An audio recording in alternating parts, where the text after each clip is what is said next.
বিএনপির পকেটে মধ্যে কারা ছিল? আরে কথা বলেন না কেন? কি ভয় লাগে নাকি? না ভয় নেই। সত্য কথা যেটা পকেটের মধ্যে ছিল, সেই পকেটের মধ্যে থেকে এখন তো পকেট কাটার জন্য একদম উঠি বই লাগিছে। আর একটা কথা না বললি না, যেটা হলো যে আজ থেকে শুরু করে আমাদের আরেক কতগুলো ভাই আছে যারা আমরা গ্রামবাসী প্রতিবেশী সবাই বাস করতে কিছু কিন্তু কথা বলা যায় না।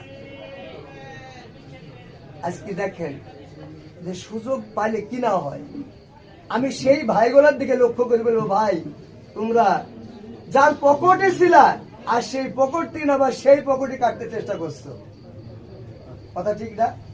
তারা তারা বিএনপির পকেটে মধ্যে কারা ছিল? আরে কথা বলেন না কেন? কি ভয় লাগে নাকি? না ভয় নেই। সত্য কথা যেটা পকেটের মধ্যে ছিল, সেই পকেটের মধ্যে থেকে এখন তো পকেট কাটার জন্য একদম উঠি বই লাগিছে, কথা ঠিক না? অপপ্রচার কাকে বলা হয়, মিথ্যা কাকে বলা হয়, কত আইটেমের মিথ্যা সব লাগাই দেওয়া হয়েছে, হয়েছে কিনা? খালাটা কি করেছে, এটা কি করেছে, এনেতা কি করলো, সেটাতে কি করলো? আরে বাবা তোরা তো যেখান থেকে ছিলি তখন তো পকেটে মধ্যে ছিলি, তোদের কোনো অস্তিত্ব ছিল নাকি? আমি জোড়হাত করে আমার সামনে যে ভাইগুলা বসে আছে, আমার প্রতিবেশী, আমার ভাই, সবাইকে আমি অনুরোধ করে বলবো যে না, হিংসা সবচাইতে মানুষের কিন্তু ক্ষতিকর জিনিস নাকি?